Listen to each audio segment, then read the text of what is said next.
മുംബൈ ഭീകരാക്രമണ കേസിൽ പാകിസ്ഥാൻ പങ്ക് വെളിപ്പെടുത്തി കേസിലെ മുഖ്യപ്രതി തഹാവൂർ റാണ ആക്രമണം ആസൂത്രണം ചെയ്തത് പാക് രഹസ്യാന്വേഷണ ഏജൻസിയാണെന്നും പാകിസ്ഥാൻ സൈന്യത്തിന്റെ വിശ്വസ്തനായിരുന്നു താനെന്നും ചോദ്യം ചെയ്യലിൽ തഹാവൂർ റാണ വെളിപ്പെടുത്തിയെന്നാണ് വിവരം. മുംബൈ ക്രൈംബ്രാഞ്ചിന്റെ ചോദ്യം ചെയ്യലാണ് തഹാവൂർ റാണയുടെ നിർണായക വെളിപ്പെടുത്തൽ.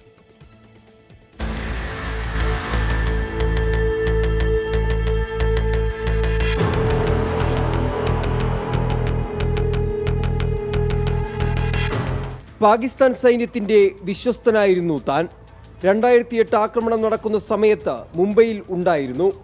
2003, 2004 കാലഘട്ടത്തിൽ താനും ഡേവിഡ് കോൾമാൻ ഹെഡ്ലിയും ലഷ്കർ ക്യാമ്പുകളിൽ പങ്കെടുത്ത പരിശീലനം നേടിയിട്ടുണ്ടെന്നും തഹാവൂർ റാണ വെളിപ്പെടുത്തിയതായാണ് വിവരം. ആക്രമണത്തിന് പിന്നിൽ പാകിസ്ഥാൻ സൈന്യത്തിന്റെ പങ്ക് വ്യക്തമാക്കുന്ന വിവരങ്ങളും മുംബൈ ക്രൈംബ്രാഞ്ചിനോട് റാണ അറിയിച്ചിട്ടുണ്ട്. ആക്രമണം ആസൂത്രണം ചെയ്തത് പാകിസ്ഥാൻ ISI ആയിരുന്നു. ഭീകരാക്രമണം നടന്ന സ്ഥലങ്ങൾ നേരത്തെ സന്ദർശിച്ച് വിവരങ്ങൾ കൈമാറിയതായും റാണ സമ്മതിച്ചതായാണ് റിപ്പോർട്ടുകൾ. തഹാവൂർ റാണയുടെ ഈ വെളിപ്പെടുത്തലുകൾ മുംബൈ ഭീകരാക്രമണ കേസിൽ ഇന്ത്യയുടെ കണ്ടെത്തലുകളെ ശരിവയ്ക്കുന്നതാണ്. ആക്രമണത്തിന് പിന്നിലെ പാകിസ്ഥാന്റെ പങ്ക് ഇന്ത്യ നേരത്തെ തന്നെ വ്യക്തമാക്കിയിരുന്നു.